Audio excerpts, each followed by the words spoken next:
আসসালামু আলাইকুম।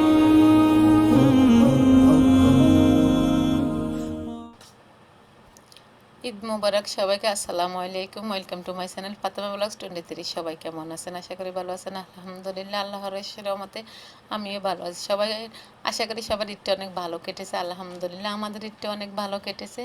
তো আজকে যেহেতু এটা চাঁদ রাতের ভিডিও, তো আপনাদের সাথে আমি আমার ঘরটা কিভাবে সাজালাম সেটাই আপনাদের সাথে আজকে শেয়ার করব। হয়তো আমার আরও একদম প্রথম শুরুতে আমার বাসায় যখন উঠেছি তখন এই ভিডিও, আমার ঘরের ভিডিওটা আপনাদের সাথে শেয়ার করেছিলাম। তো তখন অত একটা ভালো করে করতে পারিনি, তো বা গোছাইতেও পারিনি। তো এই জন্যই এখন চিন্তা করলাম আমি ঈদ উপলক্ষে আমার ঘরটা কিভাবে সাজাইলাম। আর চাঁদ রাত যেত, তো যে আমরা নিজেরাই সাজবো, আমার ঘরটাকেও সাজাইলাম। তো আর এই তো দেখে হয়তো বুঝতেই পারতেছেন এটা আমার ড্রয়িং রুম। ড্রয়িং রুমটাকে আমি একদম গাছ দিয়ে খুবই সুন্দর করে সাজিয়েছি, আমার মনের মতন করে সাজিয়েছি আমি। দেখে হয়তো বুঝতে পারতেছেন। আর যেহেতু আমি গাছ প্রেমিক বা গাছকে অনেক বেশি ভালোবাসি, এটা আপনারা অনেকে জানেন, আমার আপু ভাইয়ারা আঙ্কেল আন্টিরা সবাই জানেন যে আমি গাছকে অনেক অনেক বেশি ভালোবাসি। তো এই জন্য গাছ আমার সবসময় ঘরে এবং বারান্দায় সবসময় গাছ থাকে। তো আমি চেষ্টা করি সবসময় গাছকে গাছ দিয়ে ঘর সাজিয়ে রাখার জন্য বা বারান্দায় গাছকে রাখার জন্য। তো এই তো এখানে আমার প্রত্যেকটা রুমের আপনারা গাছের ছোঁয়া পাবেন বা গাছ দেখবেন। তো এই যেহেতু আমার সবুজ অনেক বেশি ভালো লাগে, এই জন্য আমার প্রত্যেকটা জায়গায় আমার সবুজের ছোঁয়া আছে আলহামদুলিল্লাহ। আর এই তো এখন এটা যে ড্রয়িং এবং ডাইনিং তো সবটা একসাথেই। আর এটা হয়েছে আমার ছেলের রুম। এই তো দেখে হয়তো বোঝা, ওর রুমের মধ্যেও অনেকগুলি গাছ আছে, দুই তিন জায়গায় গাছ আছে। আর যে গাছগুলো আমার অনেকগুলো গাছ হয়তো হয়তো আপনারা দেখেছেন যে আমি বাইরে রেখেছি। তো এখন ওই গাছগুলো বাইরেই আছে, আমি ভিতরে আর আনতে পারিনি যেহেতু অসুস্থ ছিলাম। সব মিলিয়ে যতটুকু সম্ভব হয়েছে অতটুকু গাছ দিয়ে সাজিয়েছি, কিন্তু কারো অনেক জায়গায় ফাঁকা রয়ে গেছে, গাছ দেওয়া দিতে পারিনি। যাই হোক, ছেলে রুম থেকে বের হয়ে চলে আসলাম আমার রুমে। তো এই তো আমার রুমও আমি কিছুটা সবুজ রাখার চেষ্টা করি বা চেষ্টা করেছি। এই তো এখানে একটা একডোমিয়া, তারপরে একটা লাকি বাম্বু রেখেছি। এটা আমার রুম খাটের সাথে যে টেবিলটা ওইটা। আর মাশাল্লাহ আপনাদেরকে সবাইকে লাভে শুভেচ্ছা জানালাম যেহেতু অনেকটা এই তো এখানে একটা আমার বারান্দার মধ্যে, এটা বারান্দার ভিতর রুমের ভিতরেই ফর্দার ফাইভের মধ্যে আমি মানি প্ল্যান্ট সাজিয়ে দিলাম। আর এই তো দেখেন এই চাদরটা মাশাল্লাহ আমার ঘরটাকে একদম ফুটিয়ে ফেলছে, অনেক সুন্দর হয়েছে। যে এই চাদরটা আমি ভাবতে পারি না এত ভালো লাগবে। যাই হোক, এই তো এটা ছিল আমার মেয়ের রুম। তো মেয়ের রুমও আমি একটা লাল চাদর বিছিয়েছি এখানে। আপনাদেরকে এখানে আরও একটা গোলাপের শুভেচ্ছা জানালাম। গোলাপ দিয়ে মেয়ের রুমের চাদরটা একদম একটা গোলাপ দিয়ে এক ফুলের চাদর, খুবই ভালো লাগলো। আর এখানেও কিছু গাছ আছে আমার। এই তো মেয়ের ড্রেসিং টেবিলের উপরে একটা মানি প্লান্ট, আর একটা এই গাছটার নাম আমি জানি না, সরি, এই গাছটা দিয়ে রাখলাম। আর একটা ক্যালেডিয়াম আছে। এই তো সব মিলিয়ে আজকে 3টে বেডরুম এবং আমার পুরো ঘরটাই দেখালাম কীভাবে আমি সাজিয়েছি মানি প্ল্যান্ট এবং লাকি বাম্বু ক্যালাডিয়াম দিয়ে। আর কী কী শোপিস দিলাম সেটা তো আপনারা দেখলেনই। আর ঘরটা The একদম খুবই next সুন্দর করে day. সাজানো হলো। এটা হলো পরের দিন সকালবেলা, যেহেতু আমরা ঈদের আমাদের ঈদ। তো এই তো এই ভিডিওটা আমার ছেলে নিজেই করতেছে। তো ওদের বাবা ছেলে তিনজনের পাজামা পাঞ্জাবি বের করে আমি আগে থেকে রেখে দিয়েছিলাম। তো এখন যেহেতু ওরা নামাজে যাবে, তো ও এগুলোকে বের করে করতেছে। তো হয়তো আপনারা ওদের জামা কাপড়গুলো সবটাই দেখিয়েছেন যে ও কী কী কিনেছি বা আমাদের ওদের জন্য কী শপিং করলাম। আবারও দ্বিতীয়বার যে আমার ছেলে তারা পাঞ্জাবি পরবে এটা বের করলো। আর এই তো পাঞ্জাবি পরে তারা গোসল করা দুই একদম রেডি হয়ে চলে আসলে খাওয়ার জন্য। তো যেহেতু আমাদের নবী সুন্নত, এটা খেজুর বা মিষ্টি জাতীয় কোনো খাবার খেয়ে বের হওয়ার জন্য নামাজ পড়তে যাবে। তো আমি এটা একটা মালাই চপ বানাইছি পাউরুটি দিয়ে। দেখতে তো মাশাল্লাহ এত সুন্দর দেখা যাচ্ছে কি বলবো, আমার কাছে তো দেখে লোভ লাগতেছে, এখন মনে হয় যে আবারও খেয়ে নিই। আর আপনাদের কাছে কেমন লাগতেছে সেটা অবশ্যই জানাবেন কমেন্ট বক্সে কমেন্ট করে। দেখতে যেমন লোভনীয় লাগতেছে, খেতেও ঠিক মাশাল্লাহ এমন তেমনই হয়েছে। আর যারা এটা একবার বানিয়েছেন খেয়েছেন তারা তো জানেনই, আর যারা বানান নাই বা খান নাই তারা তো অবশ্যই একবার বাসায় বানিয়ে খেয়ে দেখবেন। এবং এটার রেসিপিটাও খুব তাড়াতাড়ি পেয়ে যাবেন আমার Fatema blogs Fatema cooking and ব্লগে। ওখানে ওই রেসিপি চ্যানেলে পেয়ে যাবেন এই ভিডিওটা। ইনশাল্লাহ আমি এই ভিডিওটা দিয়ে দেবো। চাইলে আপনারা আমার ওই চ্যানেলটা ঘুরে আসতে পারেন, রান্নার যে রেসিপির ভিডিওগুলো আমি ওখানে ছাড়ি সেগুলো আপনারা দেখতে পারেন। যে সমস্ত নতুন আপু ভাইয়ারা আছেন তাদের কাজে আসতে পারে। যাই হোক, এই তো দেখে হয়তো বুঝতে পারছেন আমি সবগুলো রেডি করে দিচ্ছি, যে তোরা বাবা ছেলেরা আসতেছে খাওয়ার জন্য। তো আমি আগে থেকেই বেড়ে নিচ্ছি ওরা যেন তাড়াতাড়ি খেয়ে যেতে পারে, যেহেতু 7:30টায় জামাত ছিল। এই তো আমার ছোট ছেলে বসে আছে, সে খাবে। আর এই তো এখন ৩ জনে একসাথে হলো। আর কেমন লাগতেছে ওদের বাবা ছেলে ৩ জনকে একই রকমের পাঞ্জাবি বা কিরকম হয়েছে সেটা অবশ্যই আপনারা কমেন্ট বক্সে কমেন্ট করে জানাতে পারেন, এবং মাশাআল্লাহ না বলে কেউ যাবেন না। দেখেন এই তো সবাই খাচ্ছে মাশাআল্লাহ। আর আমার ছেলে বলতেছে মা অনেক মজা হয়েছে, সে আমাকে এই করে দেখাচ্ছে। আসলে কিন্তু এই রেসিপিটা অনেক মজা হয়েছে।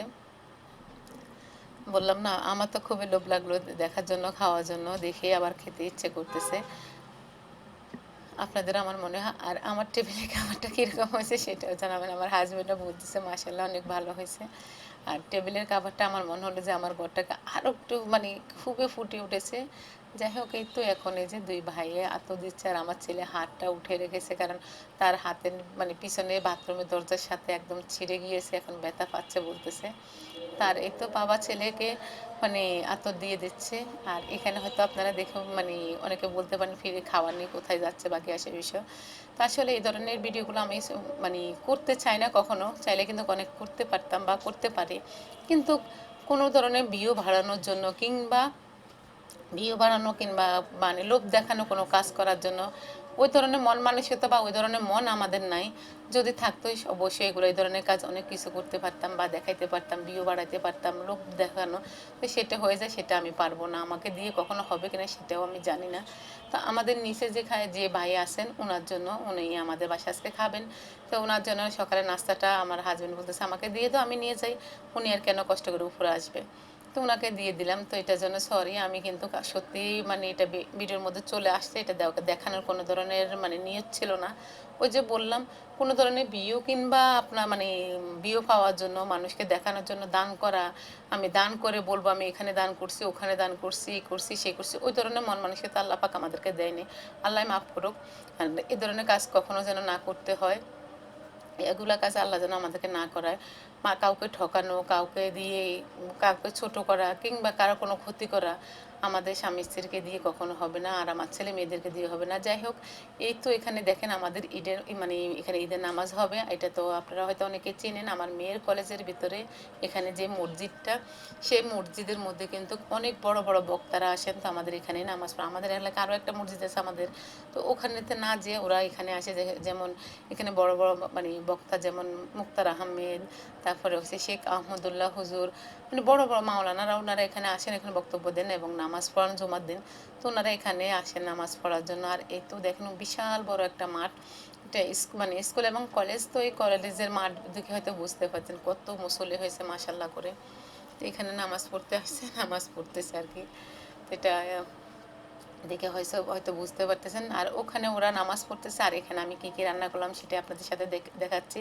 আর এই তো এখানে নুডলস রান্না করে নিলাম চিকেন দিয়ে, আর এখানে গরুর গোস্ত রান্না করে নিলাম, একদম আমার হাজব্যান্ডের খুব পছন্দ এইভাবে গরুর গোস্ত রান্না করা, এবং সাদা পোলাও করা, ডিমের কোরমা করে নিয়েছি এখানে। এই তো ডিমের কোরমা রান্না করলাম, লেবু কেটে নিয়েছি, সালাদ করে নিয়ে এলাম। আর এই তো এখানে কিছু অল্প কিছু ভাতও বসিয়ে দিলাম। আর এখানে সাদা পোলাওটা এভাবে যে বললাম আমার হাজব্যান্ডের খুব পছন্দের খাবার সাদা পোলাও এবং ঝাল মাংস, তো সেটা করে নিলাম। আর সব শেষ করে এখন চলে যাচ্ছি এখানে। দেখে বুঝতে পারতেছেন যেহেতু রোজার ঈদটা একটু ফ্রি থাকি আমরা সবাই। তো এখানে যেহেতু আমার আত্মীয় স্বজন বলতে আমার শ্বশুরবাড়ির আমার আমার কাছের লোক যারা, তারা এখানে সবাই আছে। তো হয়তো আপনারা আমার আপু ভাইয়েরা অনেক সবাই জানেন যে এখানে আমার মানে বাসর বা যা ননদ ননদেরা সবাই এখানে থাকে, এখানে সবার বাড়ি। তো এই জন্য আমাদের দেখা গেছে ঈদের দিন থেকে, ঈদের দিন সবাই সবার ঈদের 2-3 দিন থেকে সবাই সবার বাসা আসা আসা যাওয়া খাওয়া দাওয়া হই হলো সবসময় থাকে। এরকম একটা পরিবারে আসতে পেরে আমি নিজেকে অনেক ধন্য মনে করি। কিংবা আমার যে 2টা ননদ আছে বা 2 ননদের হাজব্যান্ড আছে, যা আসে সবার কথাই আমি বলবো, সবাই অত্যন্ত ভালো মানুষ। ওরা এত ভালো একটা ফ্যামিলি যে কি বলবো, ওদের মতন ননদ পাওয়া ভাগ্যের একটা বিষয়। কারণ অনেক ফ্যামিলিতে দেখা গেছে ননদেরা অনেক ধরনের অশান্তি করে, ঝালায় বা অনেক কথা বলে। আলহামদুলিল্লাহ আমি এখন না, আমি হয়তো এখন অনেক মানে অনেক দিন থেকে সংসার করতেছি, কিন্তু আমার 2টা ননদ কিন্তু অনেক অনেক অনেক ভালো, তাদের হাজবেন্ড এবং তাদের ছেলে মেয়েরা মানে আমার দেখার দৃষ্টিতে আমি বলতেছি তারা অনেক ভালো। তো যাই হোক এই তো চলে আসলাম ননদের বাসায়। আর এসে তো এটা অনেকটা পরেই খাওয়া দাওয়ার টাইম, আর কী করলাম সেটা আপনাদের সাথে শেয়ার করলাম না। যেহেতু আমার পরিবারের সবাই আমরা মহিলারা যারা আছি তারা আমরা মানে সরাসরি ক্যামেরা আসতে চাই না বা আসি না, তো এই জন্য আমাদের পুরুষরাই মানে এই যে ছোটো ননদের হাজবেন্ড, আমার স্বামী, আমার ছেলে, কিংবা আমার এই যে ছোটো ননদের ছেলে আছে এখানে, তো এখানে বড় ননদের জামাইও আসবে, উনিও আসতেছে। তো এই তো সবাই মিলে এখন খাওয়া দাওয়া করে, তো বড় ননদের হাজবেন্ড এদেরকে আপনারা সবাই চেনেন। তো আমরা আজকে আমার বড় ননদের বাসায় খাওয়া দাওয়া করতেছি। তো আমার ভিডিওটা কেমন লাগলো অবশ্যই সেটা লাইক কমেন্ট শেয়ার করে জানাবেন। আজ এই পর্যন্ত, সবাই ভালো থাকেন, আল্লাহ হাফেজ, আসসালামু আলাইকুম।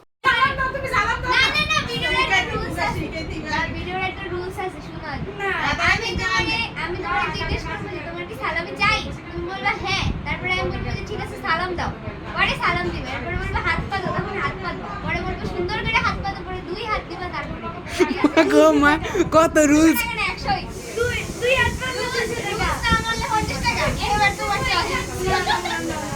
এক হাত পা দিলে 100 টাকা। রুলস না মানলে 50 টাকা। এবার চয়েস তোমার, কি চাও? 200 টাকাই। হ্যাঁ রেডি রেডি রেডি 1 2 3 হ্যাঁ রেডি ওয়েট। হ্যাঁ তুমি কি সালামি চাও? চাই। সালাম দাও। সালাম তো শুনাই যায় না, সালামে দম নাই, জোরে বলো। সুন্দর করে হাত পাতে আগে সালাম দাও। বলে একটা সালামে আমি আগে সালাম আগে সালাম না বলো, আগে সুন্দর সালাম দিতে, সালাম দিতে নুসে না মানে কি শুরু করছে আল্লাহ আল্লাহ। আমি সালাম দিই। আসসালামু